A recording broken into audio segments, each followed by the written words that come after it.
Graça, paz e misericórdia da parte de nosso Senhor Jesus Cristo. Bem-vindo a você, meu amigo, companheiro, amante, estudante da Palavra de Deus, para mais uma Escola Bíblica Dominical. Estamos no terceiro trimestre do ano de 2021, estudando a respeito do plano de Deus para Israel em meio à infidelidade da nação, as correções e os ensinamentos divinos no período dos reis de Israel. Hoje a lição de número 8, onde será tratado a respeito de Naamã. Naamã é curado da lepra. O assunto hoje ele está contido no capítulo 5 do segundo livro dos reis. Como vimos na lição anterior, Eliseu foi o sucessor de Elias, de quem Eliseu recebe a porção dobrada do seu espírito, conforme ele havia pedido ao seu mestre. E nós vimos exatamente o dobro das operações miraculosas ocorridas na vida de Elias, ocorreram na vida de Eliseu. E aqui nós encontramos quando o homem de Deus, quando uma pessoa dispõe o seu coração para Deus, para glorificar e exaltar o Deus Todo-Poderoso, o Deus Todo-Poderoso responde. Por isso que Tiago diz: quem quer sabedoria, peça a Deus, que a todos dá liberalmente. Quando pedimos algo, não para exaltação pessoal, não para promoção pessoal e exaltação do nosso ego, mas para a glorificação do Eterno, para a exaltação do nome de Jesus Cristo, com certeza o Senhor nos responderá e nos concederá. Neste caso, a lição de hoje ela tem três pontos. Fala a respeito de Naamã. Primeiro começa falando sobre Naamã, sobre quem era Naamã, o seu ofício. E no segundo ponto da nossa lição nós vamos ver a respeito dos mergulhos de Naamã no Jordão, o mergulho no Jordão. E por fim, concluindo, Geazi é acometido da lepra. Todo este assunto está fechado no capítulo 5 do segundo livro de Reis. O Senhor trabalha por meios inimagináveis. Deus não segue a regra nem a ótica do homem para operar. Deus não segue a ótica do homem para operar. Deus não segue a regra humana para fazer as suas manifestações sobrenaturais. Deus não está limitado ao quesito intelectual humano. Deus, muito pelo contrário, ele faz as suas operações desafiando a ciência. E a mais alta e sofisticada ciência é desafiada pelo sobrenatural do Eterno Todo-Poderoso. Lá em Eclesiastes, Salomão ele escreve, dizendo que há tempo para todas as coisas. Mas também ele diz que para Deus operar, existe além do tempo o modo. Deus tem o seu tempo e o seu modo de como ele age. Primeiramente, quando falamos aqui este assunto, nós vamos encontrar a pessoa de Naamã, chefe do exército sírio. Este homem, ele não conhecia Deus, mas era por Deus conhecido. E Deus havia dado vários livramentos e vitórias para o reino da Síria, não pelo seu rei, não pela habilidade de guerra dos seus soldados, mas pela qualidade espiritual demonstrada no interior deste homem chamado Naamã. Ele era uma pessoa valorosa, reconhecida pelo seu rei, e reconhecida pelos inimigos, e reconhecido também pelos seus soldados, por aqueles que o conviviam. Um homem valoroso. Mas é muito interessante o que diz a palavra de Deus no capítulo 5. Já começa falando a respeito de Naamã, dizendo o seguinte: E Naamã, capitão do exército do rei da Síria, era um grande homem diante do seu senhor e de muito respeito, porque por ele o Senhor dera livramento aos sírios, e era este homem herói valoroso, porém leproso. Esta lepra que estava acometida em Naamã não era para sua morte, mas foi o sinal que Deus colocou no seu corpo para salvar a sua alma. Às vezes Deus permite uma enfermidade, Deus permite uma ferida no corpo físico para restaurar o espiritual. O propósito de Deus sempre é maior. Como ele diz o profeta Isaías: os meus pensamentos, diz o Senhor, são mais altos do que os seus pensamentos. Os meus caminhos são mais altos do que os seus caminhos. Os caminhos de Deus, os pensamentos de Deus estão acima dos nossos pensamentos, dos nossos caminhos, dos nossos projetos. Nós temos uma visão humana e limitada pela existência e falibilidade e limitação humana. Porém, o Eterno trabalha além dela. E aqui nós vemos que esta ferida havia nela um propósito de Deus para o resgate da alma deste homem valoroso, como vamos ver aqui na lição. Valoroso, porém leproso.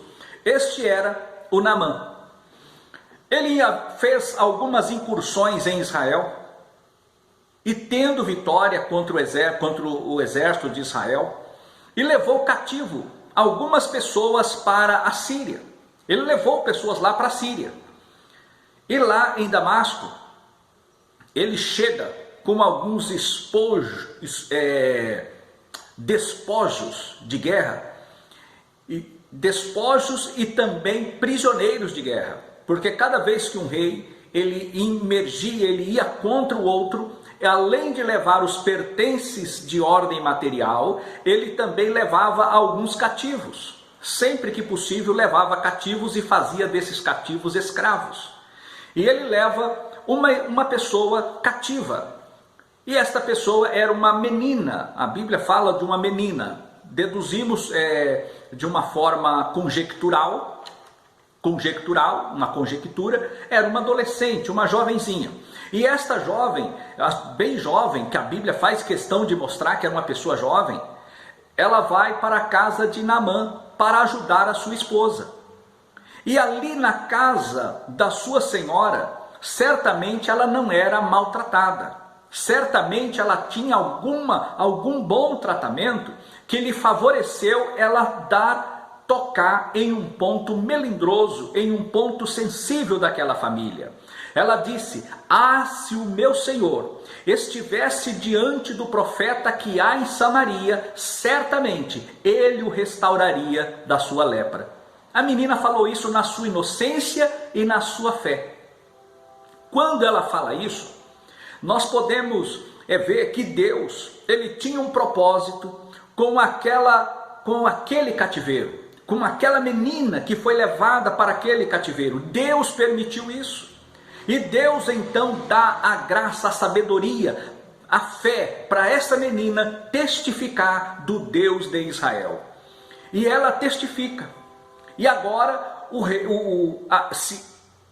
a esposa de Naamã acredita no que naquela menina fala e transmite ao seu esposo. O seu esposo acredita na esposa, porque ele sabia que aquela menina também, ela tinha algo especial, algo que lhe chamava a atenção. Tanto é que ele levou para trabalhar na sua casa. E agora ele leva essa história ao seu rei. E o seu rei acredita também na história, porque Naamã era um homem valoroso. Era um homem que tinha respeito, e ele sabia que Naamã era o canal de muitas vitórias para o seu reino. Era um estrategista de guerra. E agora ele então escreve uma carta. Só que a menina, ela testificou do profeta. Mas o rei, ele escreve a carta não para o profeta, mas para o rei. E quando Naamã chega com aquela comitiva, aqueles presentes que não foi uma fortuna, hoje daria mais de 20 milhões de reais. Né? Daria mais de 20 milhões de reais a fortuna que Naamã levou para Samaria, que foram 350 quilos de prata e 70 quilos de ouro. Não foi pouca coisa, além de roupas de gala, roupas chiques, roupas da nobreza. E agora ele leva esta carta ao rei de Israel.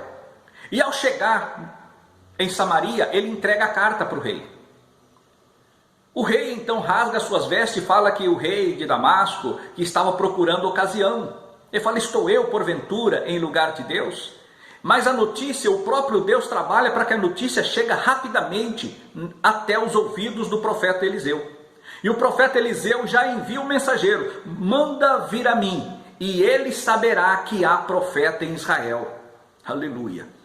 E quando aquela comitiva chega perante a Eliseu, Eliseu não sai para reverenciá-lo, para honrá-lo, não, mas é um grande general. Não, Eliseu manda um mensageiro e diz para ele: olha, a mensagem do profeta é essa, vá, mergulhe 7 vezes no Jordão e serás curado. Só isso? Só. Mas o que eu tenho que fazer? Mergulhe no Jordão. Mas o que mais? Nada, mergulhe no Jordão. Quantas vezes? 7 vezes. Pronto, está resolvido. Mas aí, nós vemos na vida de Naamã a afloração, algumas reações adversas que mostra um caráter no sentido espiritual que o Eterno estava trabalhando. Mostra um senso de desobediência. Ele fala: eu não vou, porque na Síria nós temos lá Farfar, nós temos lá os rios de Damasco, né? Obama e Farfar, que são melhores que todas as águas de Israel. Aleluia. Deus, ele tem as suas águas purificadoras. As águas purificadoras de Deus é diferente. O Jordão era uma água barrenta, mas no Jordão havia uma história. Aleluia. Lá no Jordão, Israel passou a pés enxutos. Lá no Jordão, Elias realizou seu último milagre. Lá no Jordão, Eliseu realizou seu primeiro milagre. Lá no Jordão, o próprio Naamã seria curado da sua lepra. Ele não sabia, mas entraria para a história do Jordão. E lá no Jordão, João Batista batizava. E lá no Jordão, o nosso Senhor e Salvador Jesus Cristo, por João Batista, foi também batizado naquelas águas do Jordão.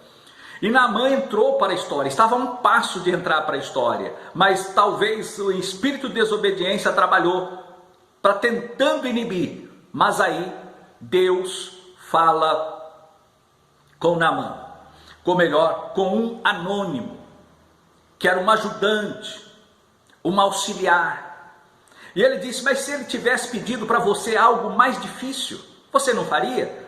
Porque ele diz: mas eu pensei que ele deveria vir, colocar a mão no lugar, ele se invocaria o seu Deus, ele esperava uma apresentação para exaltar o homem. Mas Deus não trabalha exaltando o homem, Deus glorifica o seu nome. Deus glorifica o seu nome através da vida, da obra e do ministério do homem. E então ele obedece e vai e mergulha por 7 vezes. Mas nós vemos que além do princípio da desobediência, aí esse anônimo, que Deus sempre usa um anônimo para fazer algo grande. Aí Deus fala com esse moço e ele então passa a mensagem para Naamã. E ele fala a respeito da obediência. É tão simples mergulhar. Mas nós vemos depois a questão da humildade. Ele ensinou então para Naamã a questão da humildade, o valor da humildade. Quando obedece, mergulhar naquelas águas barrentas seria humilhante, mas ali estava a vitória. Às vezes as coisas humildes são aquelas que fará grandes obras de exaltação na nossa vida. Tinha também a questão da reverência. Quando a pessoa se humilha, ela vai ali na presença de Deus, é um sinal de reverência. A pessoa despir-se da sua veste, despir-se daquela roupa de general. E agora a pessoa, agora como criança, vai mergulhar nas águas. Porque naquelas águas estava a esperança, a única esperança que esse homem tinha. Nós vimos também a fé sendo aumentada. Quando ele ouviu a história, ele acreditou, levou para o rei. E quando o rei de Israel manda ao profeta, ele acreditou. E na última hora, quase que ele perde a bênção. Mas agora, com esse aconselhamento desta pessoa, que a Bíblia não diz o nome, deste anônimo, reaviveu a sua fé. E ainda coopera para a sua salvação. Por que coopera para a salvação? Porque ao mergulhar, ao ser curado, então ele passa agora a ser um adorador do Deus de Israel. Ele passa a ser um adorador. E aquelas águas que ele passa é um simbolismo do batismo, onde sepultamos o velho homem leproso, cheio de pecado, cheio de miséria. Então é um símbolo da purificação e do novo nascimento, porque a Bíblia diz que ao sair da água, ele estava limpo como uma criança, a sua pele como a pele de uma criança. Então nós vemos a simbologia do batismal e ainda da purificação. Esses 7 pontos conjecturais que estamos aplicando nessa história de Naamã. E aqui nós vemos o que Deus faz na vida deste homem através daquele ato onde ele recebe então a cura. E após isso, ele se aproxima, ele volta até o profeta, mas já não foi aquele arrogante. E desta vez ele chega curado, mas chega de forma humilde.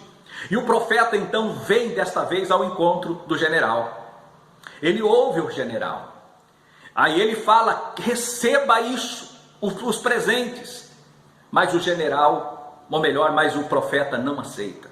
Porque as bênçãos de Deus não são vendidas. O céu não é vendido.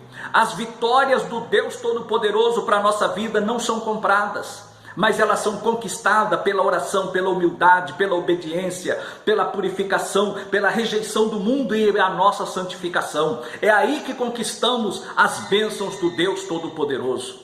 As bênçãos de Deus, elas não são compradas, não são negociadas, mas Deus, tudo quanto Ele faz, é para a glória do seu nome.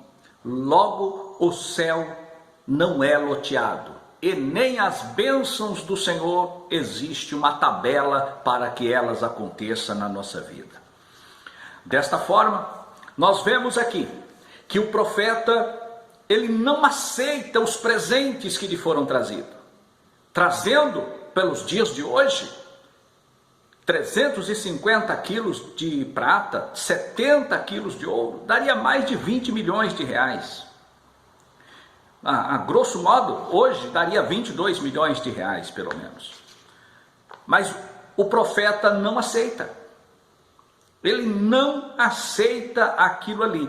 E quando ele não aceita, então o coração daquele general, ele se dilacera na presença de Deus. E ele diz então, eu quero 2 cargas de burro, 2 cargas de jumenta, de terra de Israel. Porque ele diz, eu vou voltar para a minha terra. E lá eu tenho que entrar na casa de Rimom, porque o meu Senhor se apoia em mim para poder adorar o seu Deus. E quando eu entrar na casa de Rimom, nisto perdoe o Senhor a teu servo, porque diante do Deus de Israel eu estarei me curvando, e não diante de Rimom. O profeta rejeitou o ouro e a prata, mas agora o general sírio, ele pega então a carga de terra de Israel para levar para Damasco, que certamente sobre aquela terra, a terra de Israel, era onde ele apresentaria o seu momento devocional de adorar o Deus Todo-Poderoso. Deus trabalhou na restauração daquele homem, Deus trabalhou na restauração daquela vida e daquela alma, a vida física e agora a vida espiritual. O propósito de Deus não era apenas curar o seu corpo, mas acima de tudo salvar a sua alma. A cura do corpo foi apenas o gatilho para uma bênção maior. Por isso que muitas vezes nós passamos por algumas adversidades, mas não podemos murmurar contra o Deus Todo-Poderoso por aquilo que passamos, porque Deus tem um propósito. Deus tem um propósito em cada atitude, em cada circunstância pelas quais atravessamos, porque nesses propósitos Deus tem algo maior para fazer na nossa vida.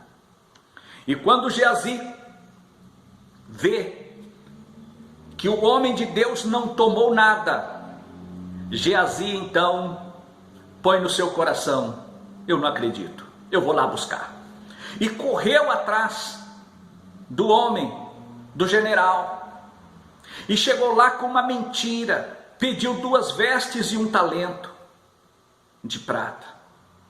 Mas ele falou: não, em vez de dar 1 talento, toma 2, leva 2 já. E deu as 2 mudas de roupa, que ele mentiu. O general desceu da cavalgadura e veio ao encontro de Geazi. Geazi foi o portador da vitória, da bênção para Naamã. Quando ele transmite a Naamã, a Bíblia não diz que foi ele, mas possivelmente foi, porque era ele que assessorava diretamente ao profeta Eliseu.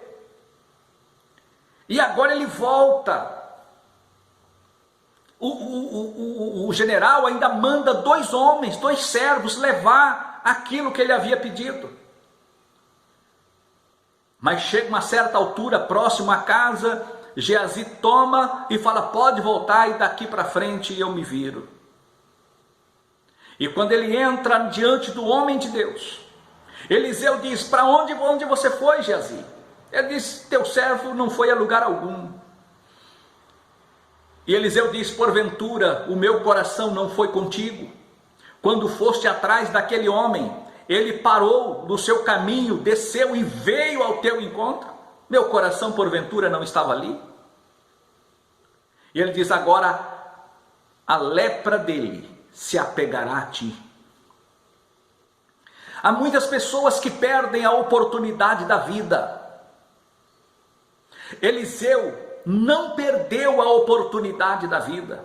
No momento que Elias disse: pede-me que queres que eu faça por ti alguma coisa a mais, Eliseu não perdeu a oportunidade e foi abençoado.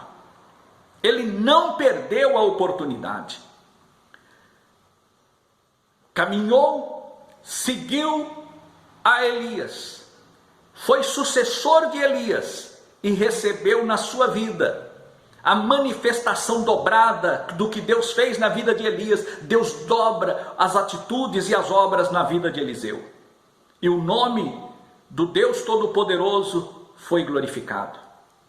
Geazi tinha a oportunidade agora de ser ele o sucessor de Eliseu. No entanto, ele foi o sucessor do leproso.